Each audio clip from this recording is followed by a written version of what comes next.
यो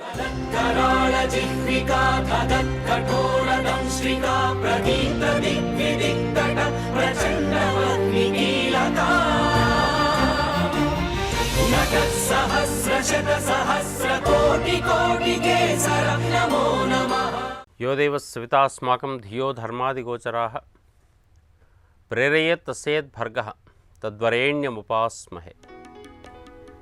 श्रीगुरुभ्यो नमः। శ్రీమాత్రే నమః. ఈటీవీ లైఫ్ చీకటి నుంచి వెలుగులోకి తీసుకొచ్చేటటువంటి తమసోమా జ్యోతిర్గమయ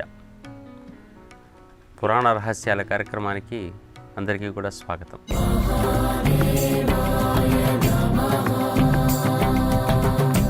మన పురాణాల్లో మనకు ఉండేటటువంటి అనేక రకాల అంశాలు నిక్షిప్తమే కనపడుతూ ఉంటాయి. చెప్పబడిన ప్రతి అంశం కూడా ప్రతీకాత్మకంగా చెప్పబడుతూ ఉంటుంది. ఈ ప్రతీకలను అర్థం చేసుకోకుండా మనం చేసేటువంటి పనులన్నీ చేసుకుంటూ వెళ్ళిపోతూ ఉంటాం. అసలు ఈ ప్రతీకల అధ్యయనమే మనకు కావలసినటువంటి అంశం. సాహిత్యం అంతా ప్రతీకలే. అసలు పురాణ ప్రతీకలను అధ్యయనం చేసేటట్టయితే నిత్య జీవితంలో మనం చేస్తున్న పని ఏమిటో కూడా అర్థం కాని పరిస్థితి. వాయుపురాణము, శివపురాణాలు అని పేరు కలిగినటువంటి అన్ని చోట్లలో కూడా శివుని యొక్క గొప్పతనాన్ని మనం చెప్పుకుంటూ వస్తున్నాం. శివుడు, శంకరుడు, మహేశ్వరుడు, ఇంకా అనేక రకాలైనటువంటి అష్టోత్తర శతనామాలు, సహస్రనామాలు అవన్నీ కూడా మనకు ఎన్నో రూపాల్లో కనపడుతున్నాయి. పురాణాలు చెప్పినటువంటి వివరాలన్నీ ప్రకారంగా చూసేటట్టయితే ఈ శివుడు ఎవరు? ఇంతకు వైజ్ఞానికమైనటువంటి శివుడెవరు? నక్షత్ర రూపమైనటువంటి శివుడెవరు? నక్షత్ర రూపంలోనూ వేరుగా కనపడుతున్నాడు, వైజ్ఞానికంగానూ వేరుగా కనపడుతున్నాడు. అయితే వర్ణనంతా ఎక్కడ జరిగింది? పురాణాల్లో జరిగింది. శివుడు మనకు పాలకొండల మధ్య లోపల ఉంటాడని, కైలాసగిరి లోపల ఉంటాడు. మనకు రూపం ఇచ్చారు. ఆయనకు రూపం కన్నా ఎక్కువగా ఆరాధన విశేషం లోపల మాత్రం ఒక లింగ రూపం ఇచ్చారు. ఈ లింగము ప్రారంభం ముగింపులు తెలియదు. దానికోసం బ్రహ్మ విష్ణువు కష్టపడ్డారనేటటువంటి కథ కూడా మనకు ఉంది. ఈ లింగం అనేటటువంటిది విస్తరించినటువంటి లింగం విశ్వలింగం. విశ్వనాథుడు అనే పేరుతోని, సోమనాథుడు, విశ్వనాథుడు అనేక రకాల పేరుతో కనపడుతూ ఉంటాయి. అసలు ఈ లింగం ఎవరై ఉంటారు? మనం ఎందుకు పూజ చేయాలి? లింగ రూపధారికి శివుడికి మనం ఎందుకు పూజ చేయాలి? చేయడం ద్వారా జరిగేది ఏమిటి? అక్కడి నుంచి మనం వెనక్కు రావాలి. ఎన్నో రకాలైనటువంటి శివలింగాలను ప్రతిష్ఠ చేసినటువంటి ఘనత ఈ భారతదేశానికి సంబంధించింది. భారతదేశం చుట్టుపక్కల కూడా అన్ని శివలింగాలే ఉంటాయి. ఇంత పెద్ద శివలింగ క్షేత్రంగా కనిపించేటటువంటి వ్యవహారము, 12 జ్యోతిర్లింగాలు చాలా విశేషమైన లింగాలుగా మనకున్నాయి. ఇటువంటి క్షేత్రాలన్నీ కూడా ఇన్ని ఏర్పడి మనం 4 చుక్కల నీళ్లు పోసి ఆనందపడుతూ ఉన్నామే. ఇదంతా ఎందుకు, ఏమిటి? ఈ చర్చ మనం చేసుకోకుండా కేవలం పూజ చేసుకుంటూ వెళ్ళిపోవడం అనేటటువంటిది ఒక సరైన అంశం కాదు. ఈ పురాణాలన్నింటినీ కూడా గమనించి మీరు చూసేటట్టయితే శివుని యొక్క రూపాన్ని చూసే ప్రయత్నం చేద్దాం. లింగ రూపంలో శివుడు ఉన్నాడు అనుకుంటున్నప్పుడు ఒక్కసారి ప్రతీకాత్మకంగా ఊహించండి. పెద్దది ఊహించలేనప్పుడు చిన్నది మనం చూపించుకుంటూ వస్తాం. ఎక్కడదో ఉన్నటువంటి దాన్ని చిన్న బొమ్మ చేసి చూపిస్తున్నాం. చంద్రుడి దగ్గరగా పోలేనప్పుడు అద్దంలో చూపిస్తున్నాం. ఇట్లా మనకు అనేక రూపాల్లో చూపించే ప్రతీకాత్మక విధానము చిత్రము అనే పేరుతో మనకు వచ్చాయి. సంకేతము అనే పేరుతో, సంకేతం నుంచి చిత్రము, చిత్రం నుంచి శిల్పము, శిల్పం నుంచి దానికి ధ్యాన శ్లోకం, ఆ ధ్యానం నుంచి మళ్ళీ మనకు ఉపాసన వ్యవహారం అంతా కూడా వస్తూ ఉంటుంది. అంటే ఇది ఎక్కడికి వెళ్తుంది అంటే మూలానికి వెళ్ళాలి ఆ ఉపాసన అంతా కూడా. మన భూమి మధ్యలో కొంచెం ఉబ్బెత్తుగా ఉండి ధృవాల వద్ద ఒత్తబడినటువంటి ఒక గోళాకృతిలో ఉంది అని చెప్పేసి మనం చూసుకుంటూ ఉంటాం.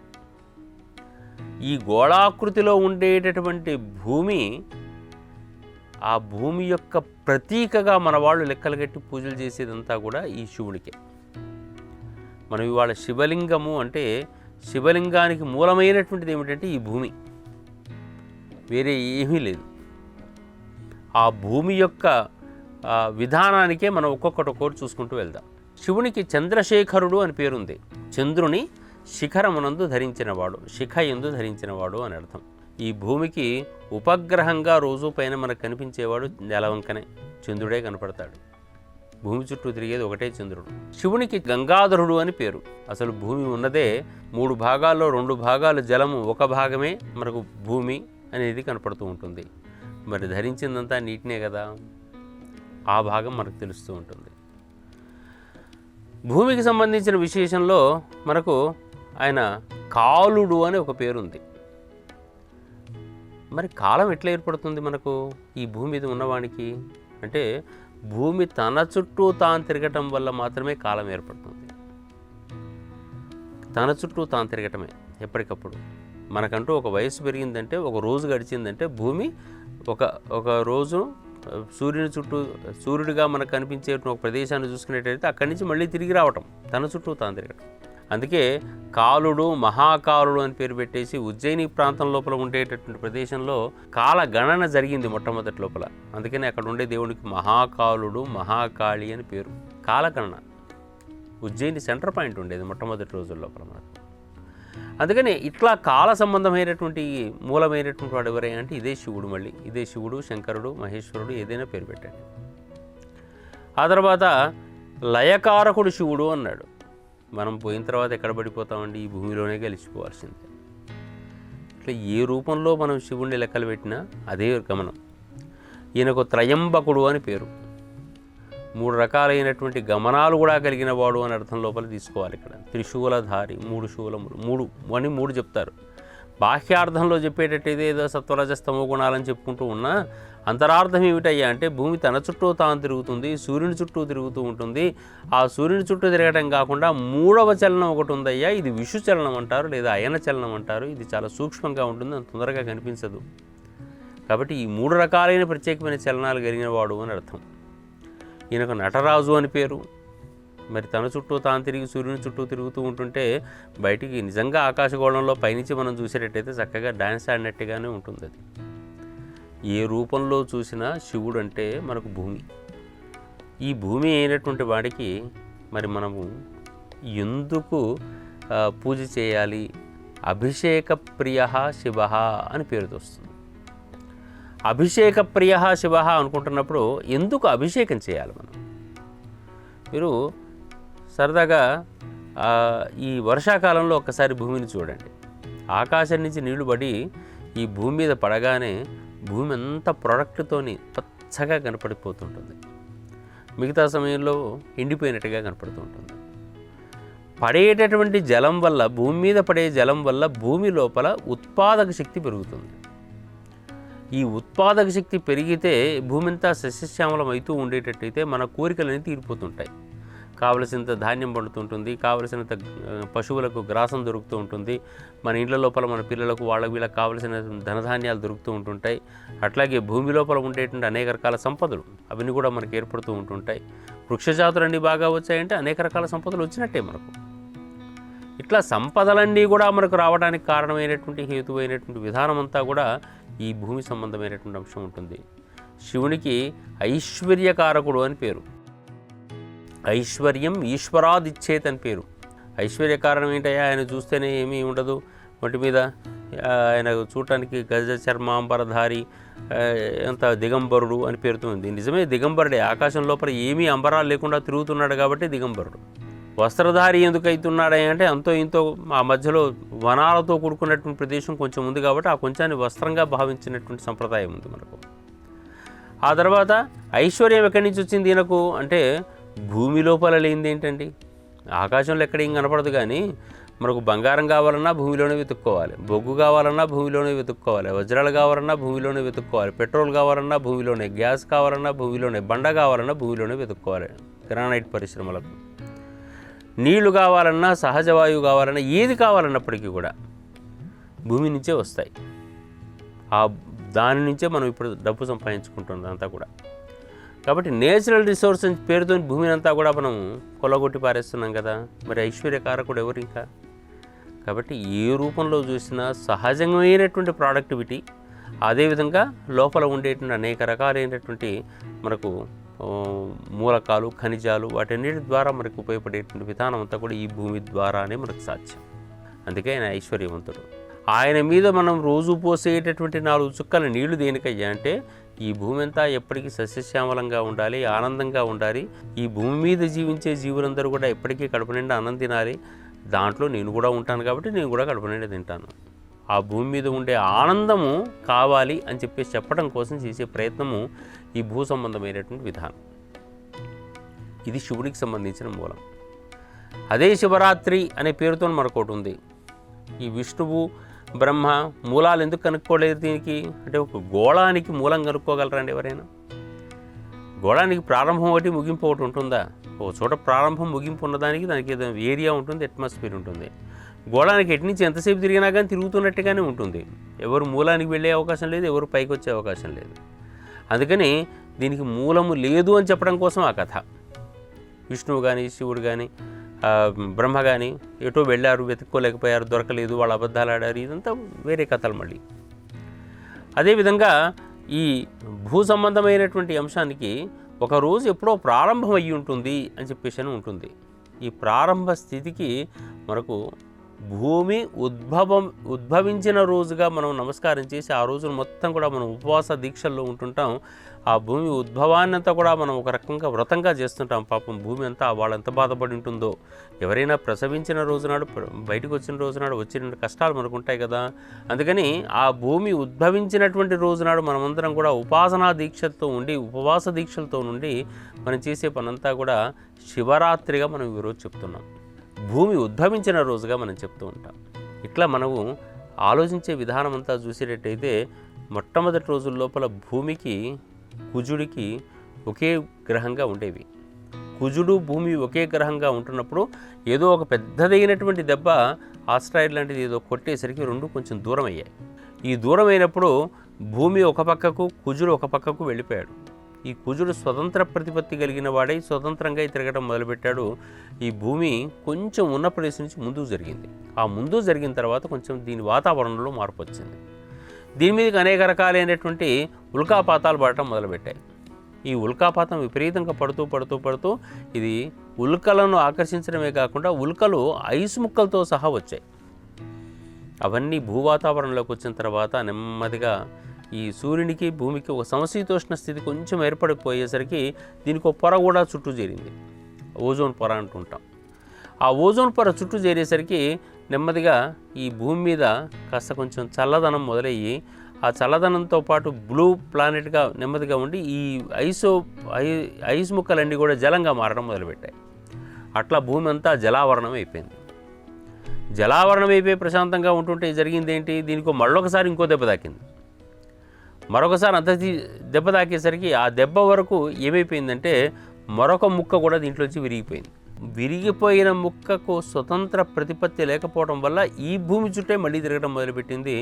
ఆ తిరిగిన ముక్క పేరే చంద్రుడు మనకు. మరి అక్కడ ఏదో చంద్రుడు విరిగిపోయిన ప్రదేశం లోపల పెద్ద ఒక బొందలాగా ఏర్పడిపోతుంది కదా.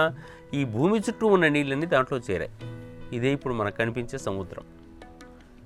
ఈ సముద్రము, ఈ చంద్రుడు, ఇదంతా కూడా మనకు సాహిత్యం ఏం చెప్పుకుంటూ వచ్చిందంటే క్షీరసాగర మథనము అనే పేరుతో చెప్పుకుంటూ వచ్చింది. ఈ క్షీరసాగర మథనంలో జరిగింది ఏమిటాయి అంటే చంద్రుడు ఉద్భవించాడు, భూమి బయటకు వచ్చింది. భూమి బయటకు వచ్చిన తర్వాత భూమి మీద అనేక రకాలైన ఫ్లోరా ఫానా అని చెప్పేసి అంటుంటారు కదా.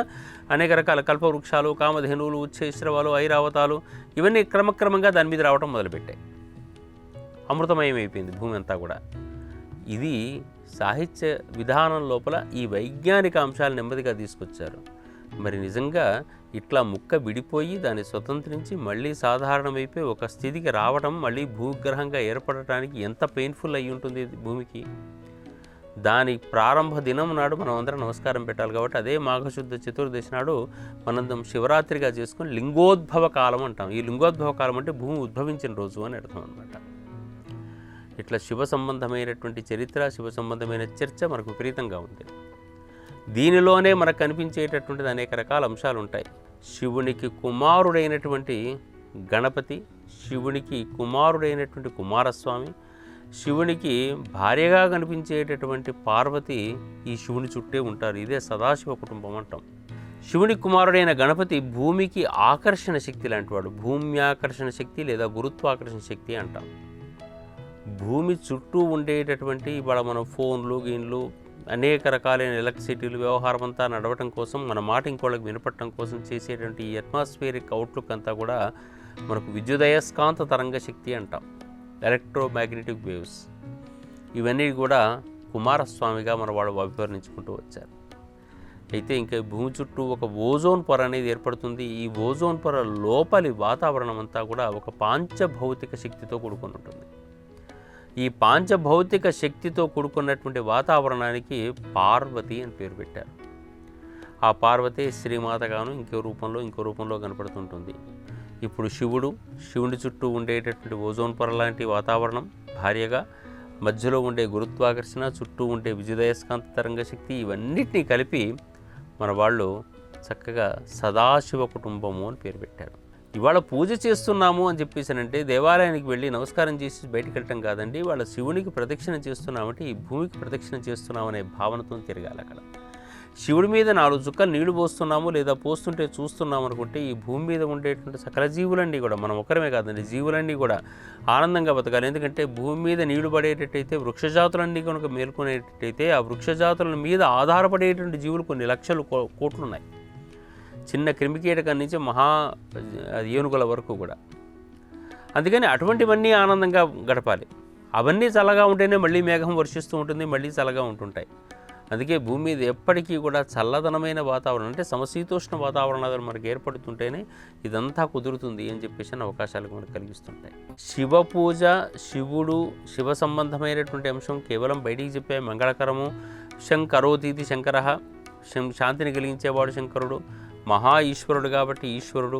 ఇట్లా శివాయ నమః, మహేశ్వరాయ నమః, శంభవే నమః, పినాకినే నమః, శేషేఖరాయ నమః, ఈ పదాలన్నింటినీ ఒకసారి మీరు తూచి అడిగి వ్యవహారం చూసుకొని పురాణ కథల ప్రకారంగా మనం లెక్కలు పెట్టుకుంటూ పోయేటట్టయితే ప్రతి కథ వెనక ఈ లింగము, లింగ వ్యవహారము, లింగ వెనక ఉండే తత్వం ఇవే కనపడుతుంటాయి తప్ప ఈ ఇతరమైనటువంటి అంశాలు మనకు కనిపించవు. ఇట్లా శైవ సంబంధమైన సాహిత్యం మొత్తం కూడా భూమి చుట్టే తిరుగుతూ ఉంటుంది. శివునికి తలయందు కనిపించేటటువంటి వాడు శశిశేఖరుడు అని చెప్పేసి, చంద్రశేఖరుడు అని చెప్పేసి మనకు కనపడుతూ ఉంటుంటాం. అట్లాగే గంగాధరుడు అని పేరు కనపడుతుంటాం. కాలుడు అని చెప్పేసి పేరుతో కనపడుతాం. అందుకని మనకు ఇంకో చోట సోమనాథుడు అని పేరుతో, సోముడు అంటే చంద్రుడితో సంబంధమైనటువంటి వాడు. సోమవారం ఈయనకు ప్రత్యేకత అని చెప్పేసి సా ఉమా అని చెప్పేసి చెప్తుంటారు. ఏదైనా చంద్రుడికి సంబంధించిన విశేషం. చల్లగా ఉంటాడు, చల్లదనం కావాలి. భూమి చుట్టూ చంద్రుడు తిరగటం వల్ల మాత్రమే ఈ భూమి మీద ఇటువంటి రకాలైనటువంటి ఈ పంట వ్యవహారాలు ఇవన్నీ కూడా చల్లదనానికి, ఇతరమైన అంశాలకు అవకాశం ఏర్పడుతుంటుంది. లేకపోయేటట్టయితే ఈ అవకాశాలు అన్ని చోట్ల ఉండవు. అందుకని ఒకవైపు సూర్యుని యొక్క విధానం, ఒకవైపు చంద్రుని విధానం కనపడుతుంటుంది. అంతేకాదండి, ఈ భూమి మరొక విశేషం కూడా మనకు చెప్తూ ఉంటుందండి. నీకన్నా గొప్ప శక్తి చుట్టూ నువ్వు ఎప్పటికీ సంచరిస్తూ ఉండాలి అని చెప్పడానికి కూడా ప్రదక్షిణ క్రమాన్ని విషయం చెప్పింది కూడా ఈ భూమి మనకు. ఎందుకంటే భూమి ఎప్పటికీ సూర్యుని చుట్టూ ఆగకుండా 365 డేస్ తిరుగుతూ ఉంటుందండి.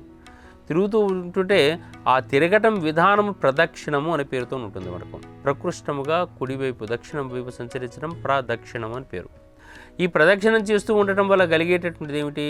ఆ శక్తి తన శక్తిగా మారటం అనేది ప్రదక్షిణానికి సంకేతం. ఈ భూమి ఎప్పటికీ ఆగకుండా సూర్యుని చుట్టూ తిరుగుతూనే ఉంటుంది. మన మనస్సు కూడా ఎప్పటికీ మనకన్నా బలహీనమైన ఆలోచనల వైపు వెళ్లకుండా మనకన్నా బలమైన ఆలోచనల వైపు మాత్రమే మన మనస్సు వెళ్ళాలి అని చెప్పి సూచన చేయటాని కోసం ఈ ప్రదక్షిణ విధానం తెలుస్తుంటుంది. అందుకని శివుని ప్రదక్షిణం అనేది చాలా విశేషంగా కనపడుతూ ఉంటుంది. అభిషేకమే కాకుండా ప్రదక్షిణం చేస్తూ ఉండటం, అక్కడ ఉండేటువంటి తత్వానికి పూజ చేస్తూ ఉండటం అనేటటువంటిది ఈ శైవ సంబంధమైనటువంటి అంశాల్లో సంకేతంగా ఉంటుంది.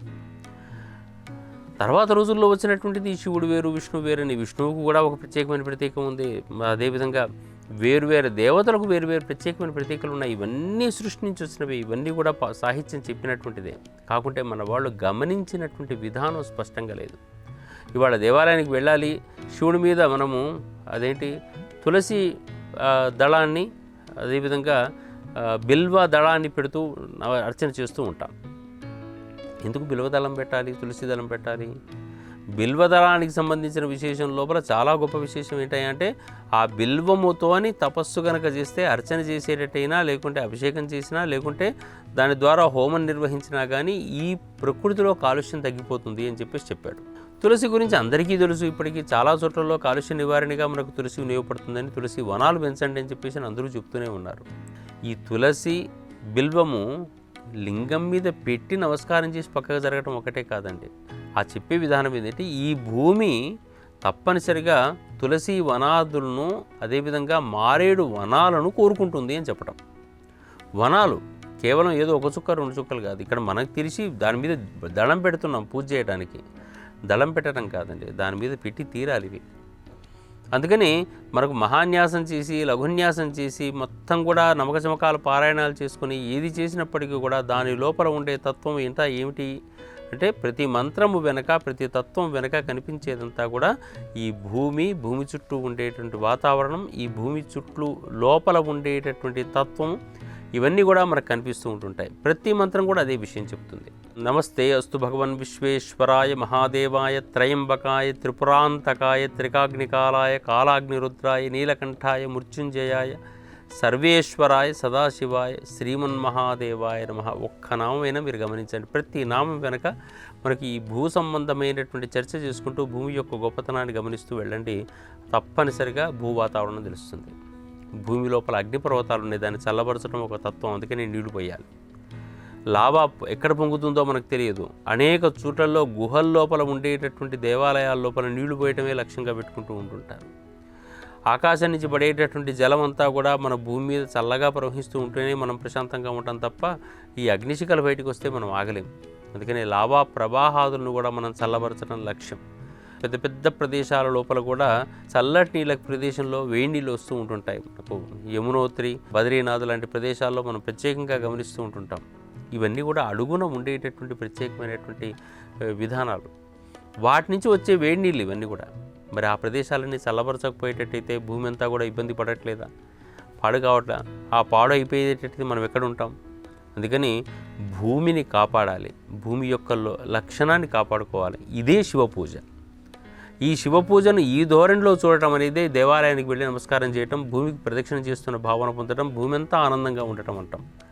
ఆ భూమి నిరంతరం మనకు ఆనందం ఇచ్చేటటువంటి దిశలోనే మనము పూజ చేస్తే అది నిజమైన శివారాధన అవుతుంది. ఈ విషయం తెలియకపోయేటట్టయితే తెలుసుకొని ప్రవర్తించి అక్కడ నమస్కారం చేసేటట్టయితే ఇంకా ఆనందం, ఆత్మీయత పెరుగుతాయి. భగవంతునితో దగ్గరతనం ఏర్పడుతుంది. ఆ దగ్గరతనాన్ని మనందరం పొందే ప్రయత్నం చేద్దాం. స్వస్తి, నమస్కారం. ఈ కార్యక్రమాన్ని తిరిగి చూడాలనుకుంటే www.youtube.com/@ETV Life Spiritual లో చూడవచ్చు.